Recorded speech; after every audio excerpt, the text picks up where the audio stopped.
This video is sponsored by Refinitiv, the company that powers the financial markets.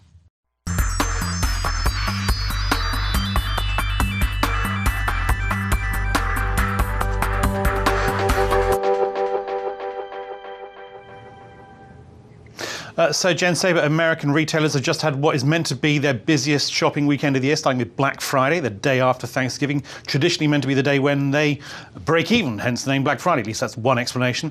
Now you're looking at the whole world of retail, how much it's suffering, but also how, in one particular instance, there's a super mall opening up in Meadowlands, New Jersey. Now tell us about what this tells us about the state of retail. Yeah, okay, so America. First of all, it's called the American Dream Mall. It is one of the largest malls in the United States, and it is opening in chapters and phases, and the first phase was basically a theme park with A theme park? They have roller coasters inside this thing. It's SpongeBob, Sign me up. Mutant Ninja Turtles. So basically the whole idea is that more of the space is going to be dedicated to experiences. Like the roller coaster, they're going to have a water park, they have a ski slope, they have all sorts of stuff, and then the rest of it's going to be retail. So what's the mix? So the mix is 55% experience and the rest retail. 45%. And the reason being, I suppose, let's try and get people through the door with the experience, so then they'll go and shop. Yeah, so that's kind of the idea, because itself. Basically, if you have been reading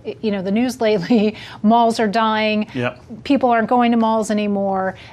So all of a sudden they kind of decide to spring this thing up. And so the idea is that they hope that it will attract 40 million people annually to this mall, and that they'll just basically start spending money. And if they're basing it all on the experience, this is going, I mean, that's a real bet, right? Because it flies in the face of a lot of what we're seeing in a lot of retail. Okay, not everything, but you're seeing much more of a shift towards online shopping. I think we saw that in the numbers over Black Friday weekend as well. More people were shopping online over, the Black Friday through Cyber Monday than they were going into the actual stores. So in some ways, their bet is that, people, when they do go out, they're going out for an experience, and so this is one way to kind of get them in there. And that may be true. The other thing is, though, that 45% dedicated space to retail still may be too much.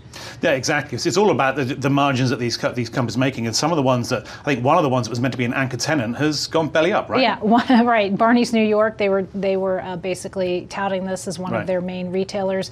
They went bankrupt.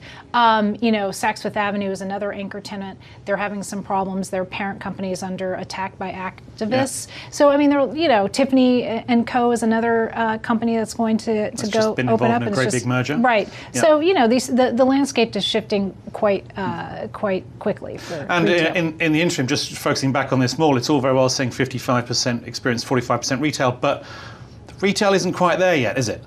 No, it's not. It's opening in March. So they're missing the entire holiday season? Yeah, exactly. Okay, well, I mean, if there's ever a metaphor for how retail is missing the boat, that may be it. Thank you for that, Jen.